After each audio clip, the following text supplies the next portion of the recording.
This is the afternoon weather update. This is for Thursday, the 21st of September. I'm James Spann. Alabama's weather, quiet today. We'll stay quiet through Saturday. There might be a few showers by Sunday, and we'll have a chance of showers for the first half of next week. Probably nothing too widespread.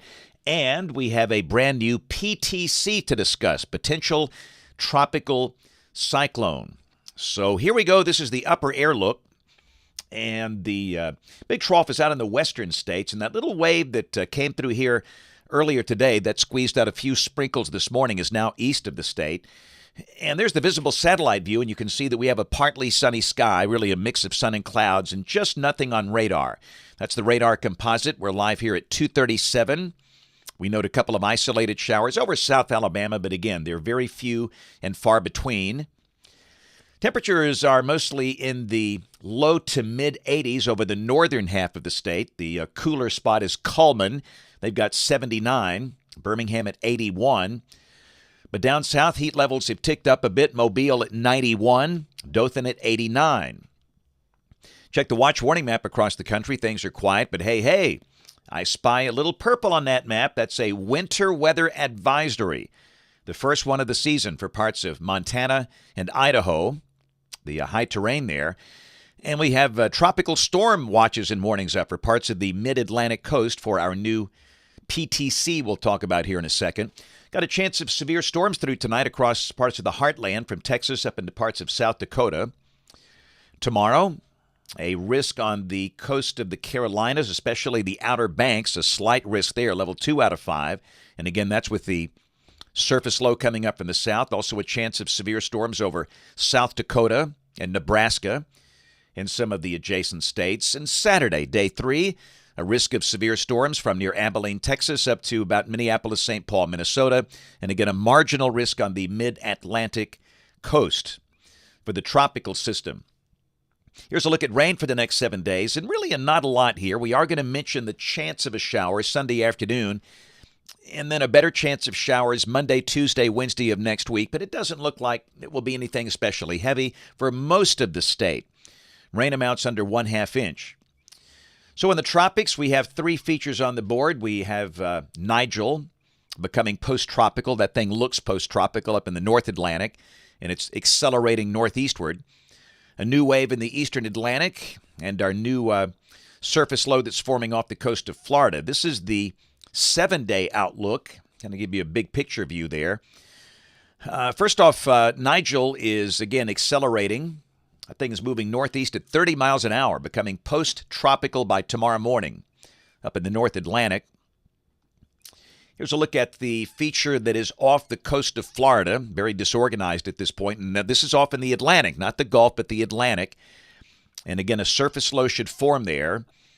And this is the track. This will be Ophelia, by the way, of the tropical system. And again, I'm not so convinced it's going to be a classic tropical system. This is more subtropical in nature, a hybrid, if you will.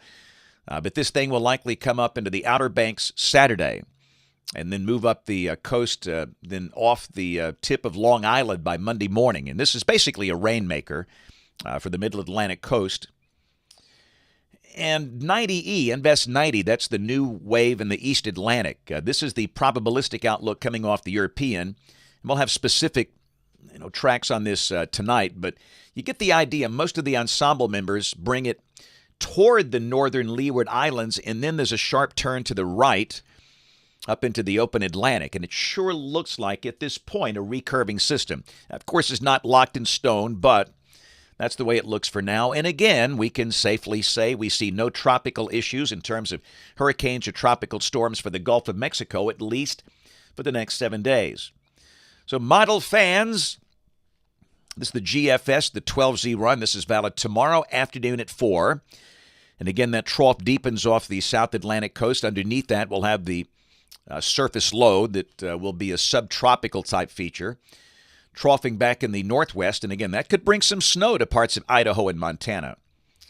But for us, in terms of sensible weather, tomorrow is going to be a dry day.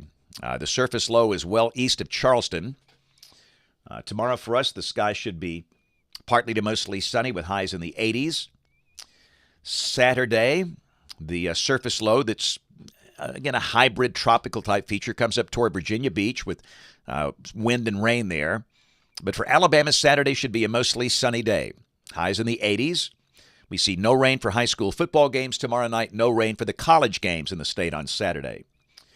And then Sunday, this next little wave comes in with a chance of showers, mainly for the western half of the state. The better chance of shower west of I-65. Some clouds around, highs in the 80s.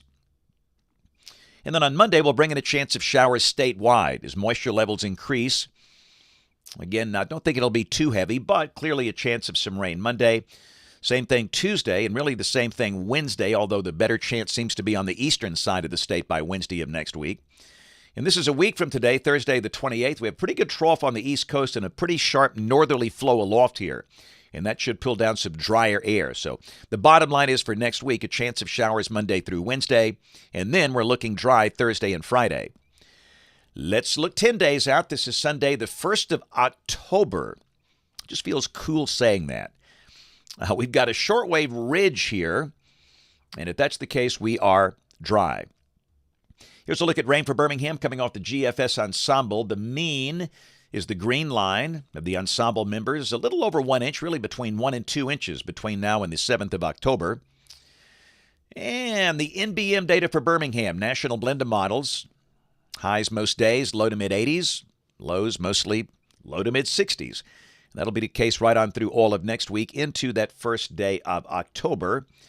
And hot off the presses, got the brand new 8 to 14-day guidance. This is for September 29th through October 5th. And with ridging in place, that would mean temperatures here could be a little above average, below average back in the western states underneath a cold trough there. They had a great time today in Hackleburg.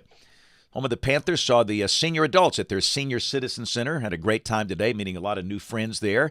Tomorrow, going to Munford Elementary School in Talladega County in the morning. And then tomorrow evening, we will be at the Friday Night Rivals Game of the Week on My 68. That's our sister station. I'll be live at 4, 5, and 6 on ABC 3340. Blitz Game Day at 6:30 on My 68. The game itself on Channel 68 at 7. And looking forward to that. Notebook signing Saturday. We'll be back on the road a week from Saturday. Notes on the blog, alabamawx.com. And, of course, we invite you to watch us this evening right across the hall over there in Studio A, ABC 3340 News at 4, 5, 6, and 10 o'clock. Thanks for watching. Have a great evening, and God bless.